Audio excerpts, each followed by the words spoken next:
વિદ્યાર્થી મિત્રો, આપણે છેલ્લે સ્વાધ્યાય 5.1 ના દાખલાઓની ગણતરી કરતા હતા, જેની અંદર કાર્લ પિયર્સનની રીતે વિષમતા અને વિષમતાંક શોધવાના દાખલાઓની ગણતરી છે. એના સૂત્રો અને એની વિગતો જોઈ હતી. ત્યાર પછી દાખલા નંબર 1 અને 2 ની ગણતરી આપણે જોઈ છે. ત્યાર પછી હવે દાખલા નંબર 3 થી ગણતરી કરવાની છે. દાખલા નંબર 3 ની રકમ જે છે અને સેમ એના જેવો ચોથો દાખલો છે, એટલે બેમાંથી એક દાખલાની આપણે ગણતરી કરીશું અને એક દાખલો હું તમને સમજાવીશ. તો મારી દ્રષ્ટિએ હું તમને ચોથો દાખલો અત્યારે ગણાવું છું અને ત્રીજો દાખલાની પછી હું તમને ચર્ચા કરી અને અહીં હોમવર્ક માટે આપીશ. તો આપણે ચોથો દાખલો જોઈએ. તો આંકડા શાસ્ત્રના ધોરણ 11 ના અભ્યાસ કરતા વિદ્યાર્થીઓએ આઈટીઆઈ કંપનીઓના નફા કરોડ રૂપિયામાં અંગેની માહિતી એકઠી કરી છે. આ પરથી કાર્લ પિયર્સનની પદ્ધતિથી વિષમતાંક શોધો અને તેનું અર્થઘટન કરો. એની અંદર આપણને કંપનીનો નફો કરોડ રૂપિયામાં અને કંપનીઓની સંખ્યાની વિગત કોષ્ટકની અંદર દર્શાવ્યા મુજબ આપેલી છે, જેની ગણતરી આપણે જરૂરી પદોની ગણતરી કરી અને આપણે સમજીશું. આની અંદર તમે જોઈ શકો કે 5 થી 7, 7 થી 9, 9 થી 11, 11 થી 13, 13 થી 15 અને 15 થી 17 એ રીતે સમાન વર્ગ લંબાઈ વાળા એકમો આપેલા છે. કાર્લ પિયર્સનની રીત હોય ત્યારે સૌથી પહેલી બાબત શું જોવાની કે એની અંદર આપણે એના બહુલકની કિંમત જોવાની છે. તો એક બહુલકીય માહિતી છે. તો આપેલી માહિતી કેવા પ્રકારની છે? વર્ગીકૃત સતત આવૃત્તિ વિતરણ પ્રકારની આવૃત્તિ વિતરણ છે. વર્ગ લંબાઈ કેવી છે? સમાન છે.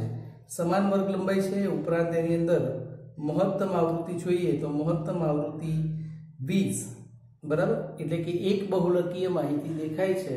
એટલે આપણે વિષમતા અને વિષમતાંક શોધવા માટે એમઓ વાળું સૂત્ર છે કે SK બરાબર x બાર માઇનસ MO અને વિષમતાંક J બરાબર x બાર માઇનસ MO ભાગ્યા S એ કિંમતોની મદદથી આપણે ગણતરી કરવી પડશે.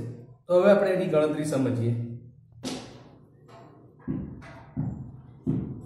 વિદ્યાર્થી મિત્રો, હવે આપણને જે રકમ આપી છે કંપનીનો નફો, બરાબર, કરોડ રૂપિયામાં અને કંપનીઓની સંખ્યા ને આવૃત્તિ FI તરીકે લઈએ.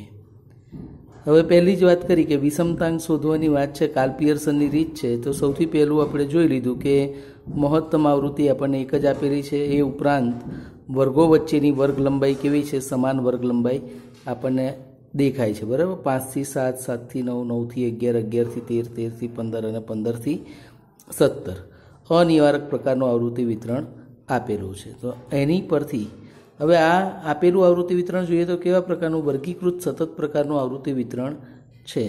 તો આપણે કાર્લ પિયર્સનની રીતે ગણતરી કરવી હોય, બરાબર, બહુલક વ્યાખ્યાયિત હોય તો આપણું સૂત્ર શું થાય?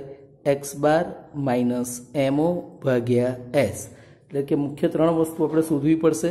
એક છે મધ્યક, બીજો છે બહુલક એટલે કે MO અને ત્રીજું છે S પ્રમાણિત વિચલન. આ 3ની ગણતરી કરીએ તો આપણું કામ થઈ શકે. તો આપણે ત્રણેય માટેની જરૂરી ગણતરીનું કોષ્ટકનું કામ તૈયાર કરીએ. તો આપણને દરેક વર્ગની જે કિંમતો આપેલી છે, બરાબર, તો એના પરથી આપણે એની મધ્ય કિંમત નક્કી કરી શકીએ કે 5 વત્તા 7 તો કેટલા થાય? 12. 12 ભાગ્યા 2 કરીએ તો 6. પછી સમાન વર્ગ લંબાઈ છે, 2 2ની કિંમતો ઉમેરતા જઈએ તો 6 ને 2 8, પછી 10, 12, 14 અને 16 એ રીતે મધ્ય કિંમતની કિંમતો લખી શકીએ. ત્યાર પછી ડીઆઈની કિંમત લઈએ. તો ડીઆઈ એટલે શું? તો XI માઇનસ A ભાગ્યા C. ડીઆઈનો ઉપયોગ ક્યારે કરીએ છીએ કે આપણે જ્યારે સમાન વર્ગ લંબાઈ આપેલી હોય, એક બહુલકીય માહિતી હોય, ત્યારે આપણે FI ને બદલે FIDIનો ઉપયોગ કરીશું. અને જ્યારે અસમાન વર્ગ લંબાઈ હોય, બહુલક અવ્યાખ્યાયિત હોય, તો એવા સંજોગોમાં આપણે FI વધારે અનુકૂળતા રહે છે. તો આપણે ડીઆઈની કિંમત લઈએ તો મહત્તમ આવૃત્તિ 20, 20ની સામેની મધ્ય કિંમત એટલે કે A બરાબર ધારેલા મધ્યક તરીકે 10 લઈએ તો ત્યાં એ કિંમત શું થઈ જાય? 0, પછી -1, -2, નીચે જઈએ તો 1, 2 ને 3. હવે મધ્યકની ગણતરી કરવી છે. તો મધ્યકની ગણતરી કરવી હોય તો આપણી જોડે સૌથી પહેલાં શેનું કોલમ હોવું જોઈએ? તે FI DI, બરાબર. તો FI નો DI સાથેનો ગુણાકાર કરીએ તો FI એટલે 5 અને ડીઆઈ એટલે -2. તો 5 ગુણ્યા -2 -10, 12 ગુણ્યા -1 -12, 20 ગુણ્યા 0 એટલે 0, 8 ગુણ્યા 1 કરીએ તો 8, 3 ગુણ્યા 2 કરીએ તો 6 અને 2 ગુણ્યા 3 કરીએ તો 6. હવે સિગ્મા એફઆઈડીઆઈની કિંમત મેળવવી છે તો માઇનસનો સરવાળો -10 અને -12 એટલે -22 અને પ્લસનો સરવાળો 6 6 12 ને 8 20 એટલે 20 છે. -22 વત્તા 20 એટલે -2 આપણને જવાબ મળશે. FIDI square. એફઆઈડીઆઈ સ્ક્વેર એટલે શું? એફઆઈડીઆઈનો ડીઆઈ સાથેનો ગુણાકાર. -2 ગુણ્યા -10 તો 20, -1 ગુણ્યા -12 તો 12, 0 ગુણ્યા 0 0, 1 ગુણ્યા 8 8, 2 ગુણ્યા 6 12, 3 ગુણ્યા 6 18 અને સિગ્મા એફઆઈડીઆઈ સ્ક્વેરની કિંમત મેળવીએ તો એની કિંમત કેટલી મળી જશે? 70 મળી જશે. તો વિદ્યાર્થી મિત્રો અહીં કોષ્ટકનું કામ આપણું પૂરું થયું. હવે મધ્યકની ગણતરી કરીએ તો મધ્યક એટલે શું? તો મધ્યક x બાર બરાબર a વત્તા સિગ્મા એફઆઈડીઆઈ ગુણ્યા છેદમાં n ગુણ્યા c. કિંમતો મૂકીએ તો 10 વત્તા એફઆઈડીઆઈની કિંમત અહીંથી લઈએ કેટલી છે? -2. -2 ભાગ્યા 50 ગુણ્યા 2 તો 10 -2 ગુણ્યા -2 ગુણ્યા 2 -4 -4ના છેદમાં 50 એટલે એનું સાદુરૂપ -0.08. તો એક્સ બાર બરાબર 9.92 કરોડ રૂપિયા આપણને મધ્યકની કિંમત મળી જશે. હવે મધ્યક શોધ્યું. મધ્યક શોધ્યા પછી આપણે શેની જરૂર છે? બહુલક. હવે વર્ગીકૃત સતત આવૃત્તિ વિતરણમાં બહુલક હોય તો પ્રથમ આપણે બહુલકનો વર્ગ નક્કી કરવો પડે. તો બહુલકનો વર્ગ કઈ રીતે નક્કી થાય? મહત્તમ આવૃત્તિ પરથી. તો મહત્તમ આવૃત્તિ કેટલી છે? આપણે 20 મહત્તમ આવૃત્તિ છે તો એને FM, એનાથી અગાઉના વર્ગની આવૃત્તિને F1 અને પછીના વર્ગની આવૃત્તિને F2 વડે દર્શાવીએ અને એના પરથી બહુલકનો વર્ગ કયો બનશે? 9 થી 11 એ આપણા માટે બહુલકનો વર્ગ બને. તો આપણે બહુલકની ગણતરી કરવી છે તો બહુલક વર્ગ બરાબર મહત્તમ આવૃત્તિ 20 ધરાવતો વર્ગ. તો એ વર્ગની કિંમત આપણને કેટલી મળી છે? 9 થી 11. બરાબર, અહીં ભૂલથી 10 લખેલા છે, અહીં 11 થશે. 9 થી 11નો વર્ગ આપણને મળે છે. હવે એના પરથી આપણે શેની ગણતરી કરવી છે? બહુલકની. તો બહુલકનું સૂત્ર MO બરાબર L plus FM minus F1 છેદમાં 2FM minus F1 minus F2 ગુણ્યા C. એટલે હવે એની કિંમતો મૂકીએ તો 9 વત્તા FM. FMની કિંમત કેટલી હતી? 20. F1 12 અને F2ની કિંમત 8 છે. અહીં આપણે કોષ્ટકની અંદર આપણે આ કિંમતો દર્શાવેલી છે. બરાબર, 20 12 અને 8 એ કિંમતોનો અહીં આપણે ઉપયોગ કરી અને ગણતરીનું કામ પૂરું કરીએ. તો એની અંદર આપણે જોતા કેટલી કિંમતો મળે છે? તો 9 વત્તા 20 ઓછા 12 એટલે 8, 8 ગુણ્યા 2 અને છેદમાં 20 દૂ 40 ઓછા 12 ઓછા 8 એટલે કે 9 વત્તા 16 ભાગ્યા 20, 8 દૂ 16 અને 40 ઓછા 12 ને 8 20 બીજા જાય એટલે 20 રહેશે. તો એનું સાદુરૂપ 9 વત્તા 0.8 એટલે કે 9.08 કરોડ રૂપિયા આપણને શેની કિંમત મળી ગઈ? બહુલકની કિંમત મળી ગઈ. તો આપણી જોડે બે કિંમતોની ગણતરી થઈ ગઈ. હવે આપણે ત્રીજી ગણતરી કરવાની છે, પ્રમાણિત વિચલન. પ્રમાણિત વિચલનનું સૂત્ર છે S બરાબર વર્ગમૂળમાં સિગ્મા એફઆઈડીઆઈ સ્ક્વેર છેદમાં n ઓછા સિગ્મા એફઆઈડીઆઈ ભાગ્યા n કૌંસ પૂરાનો વર્ગ ગુણ્યા C. હવે એની કિંમતો લઈએ તો એફઆઈડીઆઈ સ્ક્વેર અહીં આપણે શોધેલો છે 70, 70 ભાગ્યા 50 ઓછા 2 ભાગ્યા 50નો વર્ગ વર્ગમૂળની બહાર ગુણ્યા Cની કિંમત એટલે કે ગુણ્યા 2. આનું સાદુરૂપ આપીએ તો 1.4 ઓછા -0.04નો વર્ગ ગુણ્યા 2 એટલે કે 1.4 ઓછા, હવે આ માઇનસ છે, માઇનસનો વર્ગ કરીએ તો પ્લસ અને પ્લસ માઇનસ માઇનસ તો -0.0016 ગુણ્યા 2 એટલે આ બંનેનો તફાવત લઈએ તો 1.3984 ગુણ્યા 2 એટલે એનું વર્ગમૂળ લઈએ તો 1.1825 ગુણ્યા 2 કરીએ તો આપણને એની કિંમત S બરાબર 2.37 કરોડ રૂપિયા મળે છે. તો પહેલાં 3 માપ એ કેવા માપ છે? નિરપેક્ષ માપ છે. અને નિરપેક્ષ માપ હોય તો એનો એકમ આપણે લખવો જરૂરી છે. હવે આપણો મુખ્ય મુદ્દો કે વિષમતાંક શોધો. તો વિષમતાંક માટે આપણે પહેલાં જ નક્કી કર્યું હતું એ પ્રમાણેની બધી વિગતો શોધાઈ જાય તો આપણે વિષમતાંકનું સૂત્ર લખી નાખીએ કે વિષમતાંક જે બરાબર એક્સ બાર માઇનસ એમઓ ભાગ્યા એસ, એટલે કે 9.62 ઓછા 9.8 ભાગ્યા 2.37, એટલે કે 0.12 ઉપરનો તફાવત ભાગ્યા 2.37, જે બરાબર 0.05 આપણને વિષમતાંકની કિંમત મળે છે. આના પરથી આપણે એનું અર્થઘટન લખવું હોય તો શું લખી શકાય કે જે બરાબર 0.05 છે, તેથી આવૃત્તિ વિતરણ નજીવું ધન વિષમ છે. નજીવું 0.05 એટલે 0.1 પણ નથી, એટલે ખૂબ જ નજીવું ધન, અને જવાબ કેવો આવે છે? પ્લસ આવે છે, એટલે કે ધન વિષમતા એની અંદર જોવા મળે છે. તો આપેલું આવૃત્તિ વિતરણ નજીવું ધન વિષમ આવૃત્તિ વિતરણ છે એમ કહી શકાય. તો વિદ્યાર્થી મિત્રો, આના પરથી તમને ખ્યાલ આવે કે આપણે જ્યારે વિષમતાંકની ગણતરી કરવી હોય તો એક્સ બારની જરૂર પડે, એમઓની જરૂર પડે, એસની જરૂર પડે. ક્યારે? કે જ્યારે બહુલક વ્યાખ્યાયિત હોય ત્યારે. બરાબર? તો એ જ રીતે આપણે દાખલા નંબર 3 તમારે હોમવર્કની અંદર ગણવાનો છો. સામાન્ય સમજ તમને આપી દઉં છું એની.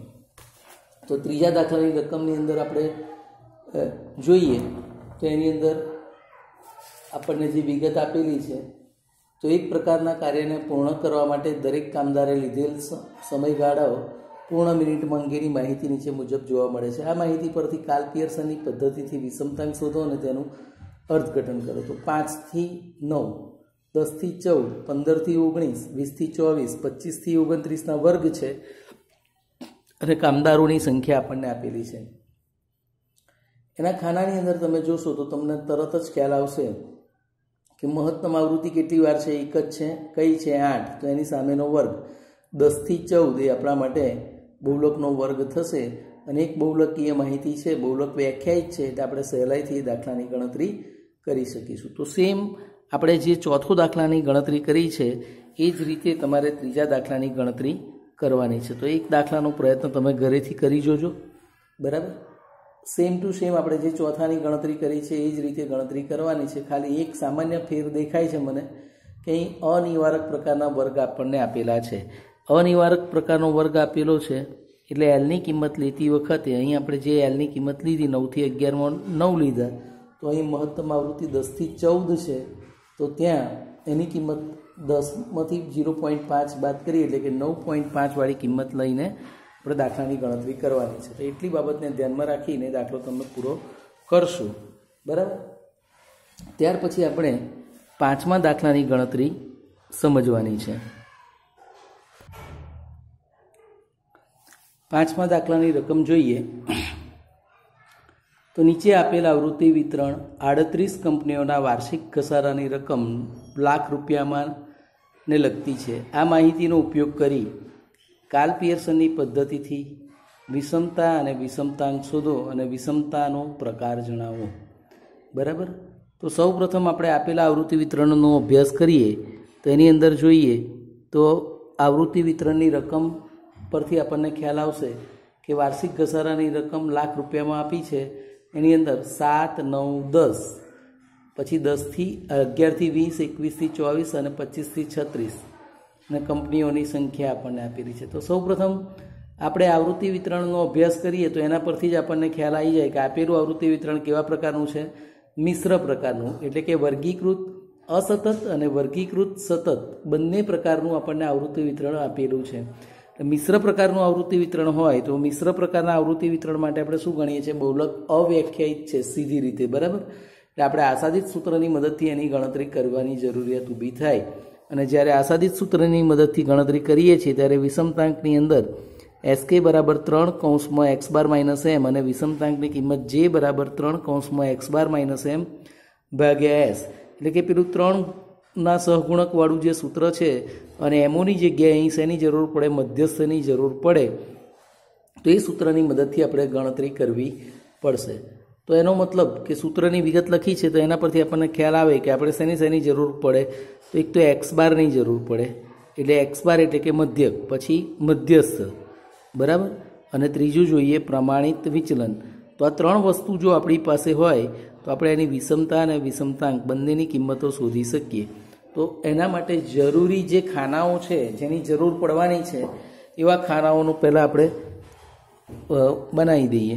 તો સૌપ્રથમ વાર્ષિક ઘસારાની રકમ લાખ રૂપિયામાં અને કંપનીઓની સંખ્યા આપણને 38 આપેલી છે.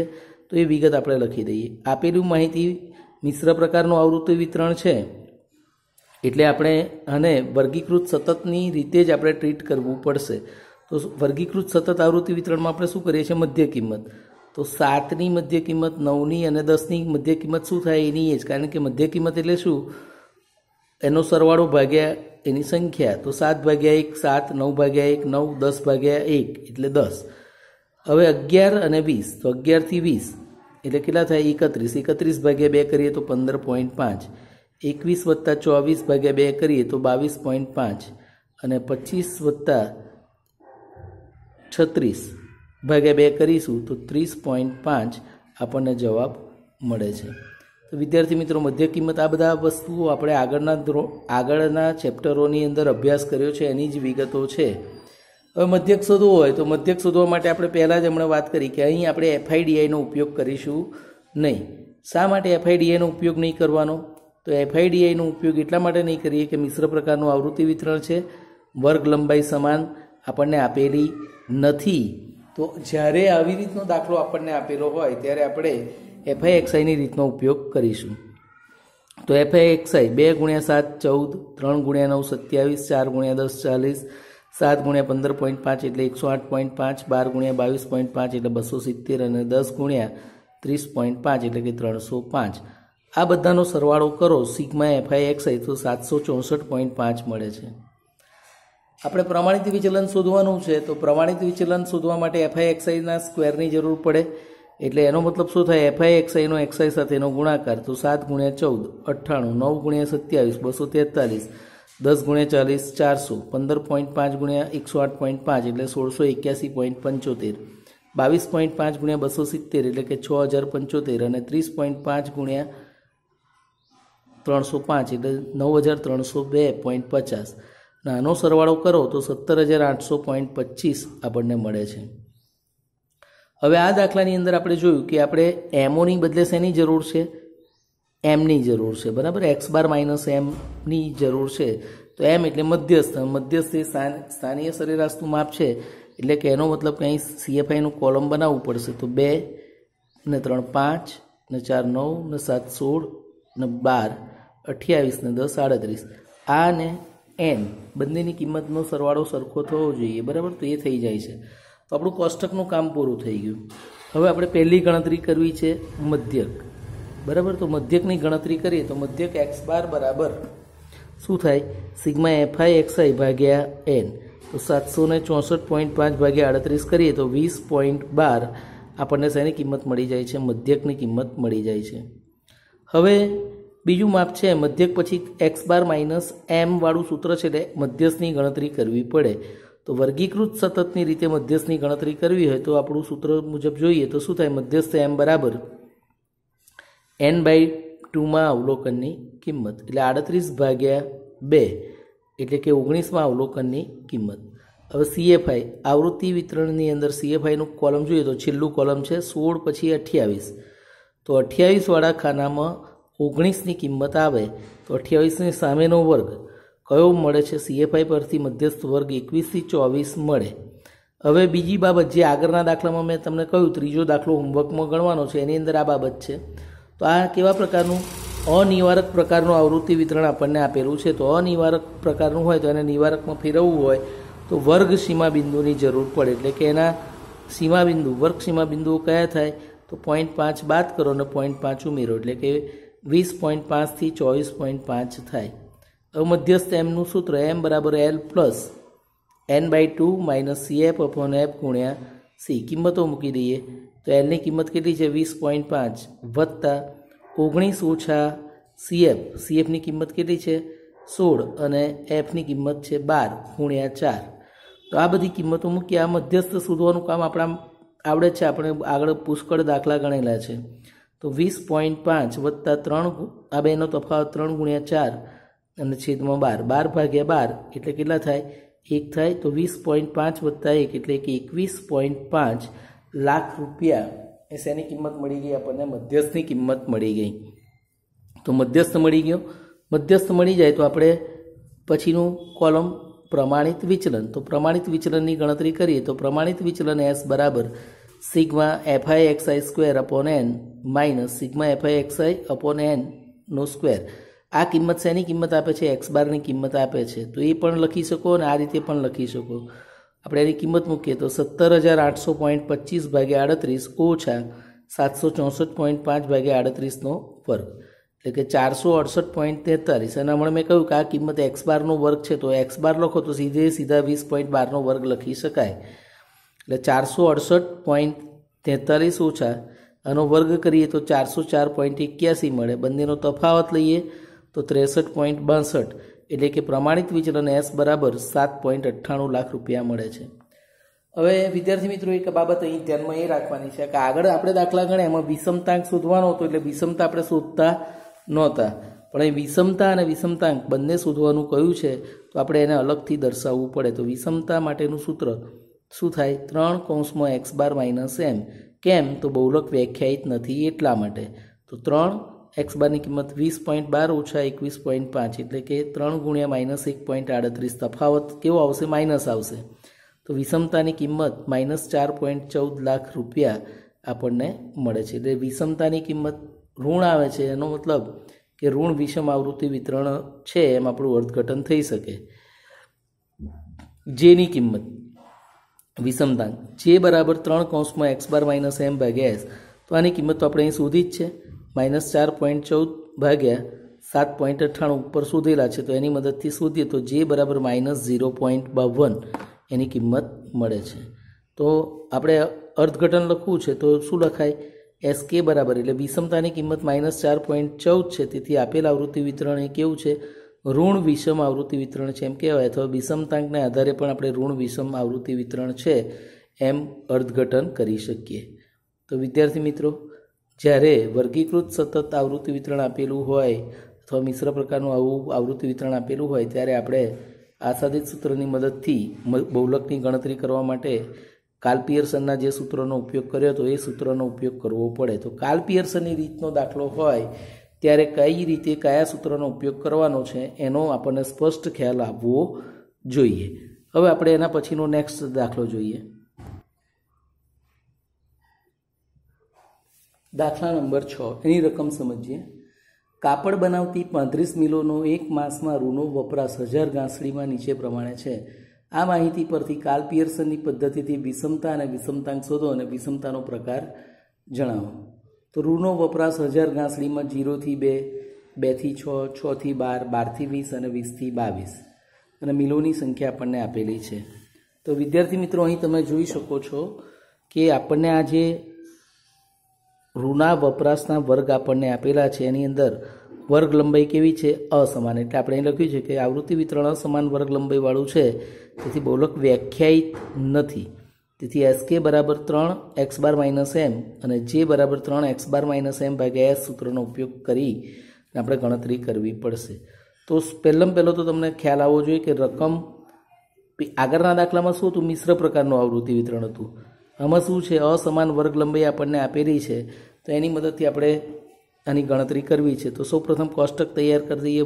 વર્ગીકૃત સતત પ્રકારનું આવૃત્તિ વિતરણ છે, તો મધ્ય કિંમત આપણને મેળવતા આવડે છે. મધ્ય કિંમત લઈ લઈએ, ત્યાર પછી એફઆઈ એક્સઆઈનું કોલમ બનાવીએ. તો એફઆઈ એક્સઆઈની કિંમતો લેતા આપણને આની કિંમતો કેટલી મળે છે?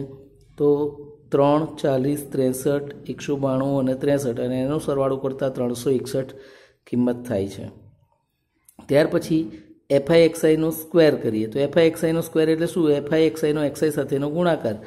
1 ગુણ્યા 3, 3, 4 ગુણ્યા 40, 160, 9 ગુણ્યા 63, 567, 16 ગુણ્યા 192, 3072, 21 ગુણ્યા 63 એટલે 1323, અને એનો સરવાળો 5125 થાય. એ ઉપરાંત સીએફઆઈના ખાનાની જરૂર પડવાની છે મધ્યસ્થની ગણતરી કરવા માટે. તો એની કિંમત મેળવીએ તો 3 ને 10 13 ને 7 20 ને 2 20 ને 12 32 ને 3 35. આ એનની કિંમત અને આ કિંમત બંને કેવી આવવી જોઈએ? સરખી આવવી જોઈએ. બરાબર. તો આપણે કોષ્ટકનું કામ તો સહેલાઈથી ખ્યાલ આવી જાય એવું છે. આની અંદર આપણે એફઆઈડીઆઈનો ઉપયોગ નથી કર્યો એ પણ તમને ખ્યાલ આવી ગયો છે. શા માટે? તો આવૃત્તિ વિતરણની વર્ગ લંબાઈ કેવી છે? અસમાન વર્ગ લંબાઈવાળું આવૃત્તિ વિતરણ છે, એટલા માટે આપણે એની અંદર ડીઆઈનું કોલમ લેવાને બદલે એફઆઈ એક્સઆઈ અને એફઆઈ એક્સઆઈનો સ્ક્વેર કરેલો છે. હવે મધ્યકની ગણતરી કરીએ તો મધ્યક એક્સ બાર બરાબર સિગ્મા એફઆઈ એક્સઆઈ ભાગ્યા એન કરીએ તો 361 ભાગ્યા 35 એટલે 10.31 હજાર ઘાસડી આપણને મળી જાય છે. પછી બીજી ગણતરી છે મધ્યસ્થ. મધ્યસ્થ એટલે વર્ગીકૃત સતત. તો વર્ગીકૃત સતત માટેનો મધ્યસ્થ બરાબર શું થાય? n/2માં અવલોકનની કિંમત એટલે કે 35 ભાગ્યા 2 એટલે કે 17.5માં અવલોકનની કિંમત. હવે CFIનું ખાનું કરીએ તો 17.5 એટલે 13 પછીનો વર્ગ જે છે 20. 20ની સામેની આવૃત્તિ એટલે કયો વર્ગ મળે? 6 થી 12 વાળો વર્ગ જે છે એ આપણને મધ્યસ્થ વર્ગ તરીકે મળે. હવે મધ્યસ્થની અંદર કિંમત લઈ લઈએ કે મધ્યસ્થ m બરાબર L + n/2 - CF/F ગુણ્યા C. કિંમતો મૂકી દઈએ તો 6 વત્તા n/2 એટલે 17.5, CF એટલે મધ્યસ્થ વર્ગ અગાઉના વર્ગની સંચય આવૃત્તિ 13, એ વર્ગની આવૃત્તિ 7 અને વર્ગ લંબાઈ 6 થી 12 એટલે કેટલી થાય? 6. તો એનો ઉપયોગ કરીએ તો 6 વત્તા 4.5 ગુણ્યા 6 ભાગ્યા 7 એટલે કે 27/7 કરીએ તો 6 વત્તા 27/7 એટલે 6 વત્તા 3.86 એટલે મધ્યસ્થ એમની કિંમત 9.86 હજાર ઘાસડી આપણને જવાબ મળી જાય. હવે આની ગણતરી થઈ જાય બરાબર એક્સ બાર અને એમની. પછી એસની ગણતરી તો પ્રમાણિત વિચલન. પ્રમાણિત વિચલન માટેનું આપણું સૂત્ર વર્ગમૂળમાં sigma FI XI square upon N minus X બારનો સ્ક્વેર. બરાબર, આગળના દાખલા કરતાં આપણે જુદી રીતે ગણ્યું. અહીં એક્સ બારની કિંમત લઈ લીધી તો 5125 ભાગ્યા 35 ઓછા 10.31. અહીં મધ્યક મળેલો છે એનો વર્ગ તો 146.43 ઓછા 106.30 એટલે 40.13 અને એનું વર્ગમૂળ લઈએ તો 6.33 આપણને જવાબ મળી જાય. 6.33 હજાર ઘાસડી. એના પરથી વિષમતા તો વિષમતા SK બરાબર 3 કૌંસમાં x બાર માઇનસ m. કિંમતો મૂકી દઈએ તો 3 ગુણ્યા 10.31 ઓછા 9.86 બંનેનો તફાવત 0.45 ગુણ્યા 3 એટલે કે 1.35 હજાર ઘાસડી. આ 1, 2 ને 3 ત્રણે 3 એકમ આપણે લખ્યા હજાર ઘાસડીમાં. હવે વિષમતા તો વિષમતાંકની કિંમત લઈએ તો j બરાબર 3 કૌંસમાં x બાર માઇનસ m ભાગ્યા s. તો આની કિંમત તો અહીં શોધી જ છે 1.35 ભાગ્યા 6.33 એટલે j બરાબર 0.21 આપણને જવાબ મળે છે. તો વિદ્યાર્થી મિત્રો આ રીતે આપણે એની કિંમત શોધીને એનું અર્થઘટન લખી શકીએ કે જેની કિંમત 0.21 છે તેથી આવૃત્તિ વિતરણ એ આપણને કેવું મળે છે? ધન વિષમ આવૃત્તિ વિતરણ છે એમ આપણે કહી શકીએ. તો વિદ્યાર્થી મિત્રો આ રીતે આપણે દાખલો જે જોયો એ જ પ્રમાણેનો છેલ્લો દાખલો છે તમારે હોમવર્કમાં લખવાનો છું. સમજૂતી આપું છું તમને. તો એક પર્યટનના એક સ્થળનું વર્ષ 2014ના 60 દિવસનું તાપમાન સેલ્સિયસમાં નીચે મુજબ છે. આ માહિતીનો ઉપયોગ કરી કાર્લ પિયર્સનની પદ્ધતિથી વિષમતા અને વિષમતાંક શોધો અને વિષમતાનો પ્રકાર જણાવો. સેમ ટુ સેમ દાખલો છઠ્ઠો આપણે જે ગણ્યો એવી સેમ કોપી 7મો દાખલો છે. તાપમાન સેલ્સિયસમાં -3 થી -1, -1 થી 5, 5 થી 11, 11 થી 19, 19 થી 23, 23 થી 27. બરાબર. હવે દિવસોની સંખ્યા 4, 14, 20, 14, 5 અને 3 એ રીતે કિંમતો આપેલી છે. તો હવે તમારે શું કરવાનું છે? -3 અને -1 બરાબર. તો એની મદદથી તમારે મધ્ય કિંમત શોધવાની છે. બરાબર. આપેલી માહિતી કેવા પ્રકારની છે? વર્ગીકૃત સતત પ્રકારનું આવૃત્તિ વિતરણ છે તો મધ્ય કિંમતનું કોલમ બનાવી દો. બરાબર. ત્યાર પછી એફઆઈ એક્સઆઈ અને એફઆઈ એક્સઆઈનો સ્ક્વેર જેમ આમાં ગણતરી કરી હતી એ જ રીતે તમારે ગણતરી કરી અને એનો દાખલાની ગણતરી પૂરી કરવાની છે. તો આ દાખલો હું માનું છું કે તમે હોમવર્કની અંદર સરળતાથી કરી શકશો. તો આ દાખલો તમે હોમવર્કની અંદર ગણતરીમાં લેજો. 7મો દાખલો. એટલે આજના સેશનની વાત કરીએ તો એક તો સ્વાધ્યાયમાંથી આપણે 2 દાખલાઓની ગણતરી કરી. દાખલા નંબર 3 અને દાખલા નંબર 7 તમારે હોમવર્કની અંદર ગણવાના છે. એ ઉપરાંત ઉદાહરણની વાત કરીએ તો ઉદાહરણો આપણે પહેલું અને બીજું ઉદાહરણ ગણ્યું હતું. હવે ત્રીજા દાખલાથી લઈ અને છેલ્લે ઉદાહરણ નંબર 11 એટલે ઉદાહરણ નંબર 3 થી લઈને ઉદાહરણ નંબર 11 સુધીના તમામ દાખલાની ગણતરી તમારે થઈ જવી જોઈએ. બરાબર. હવે નેક્સ્ટ સેશનની અંદર આપણે એના પછીનું જે માપ છે બાઉલીની રીત, તો બાઉલીની રીતની થિયરીનો અભ્યાસ કરીશું અને થિયરીનો અભ્યાસ કર્યા પછી દાખલાઓની ગણતરી કરીશું. તો આભાર મિત્રો. આપણે નેક્સ્ટ સેશનની અંદર બાઉલીની રીતનો અભ્યાસ કરીશું અને મેં જણાવ્યું છે એ મુજબનું હોમવર્ક તમારે પૂરું કરવાનું રહેશે. આભાર.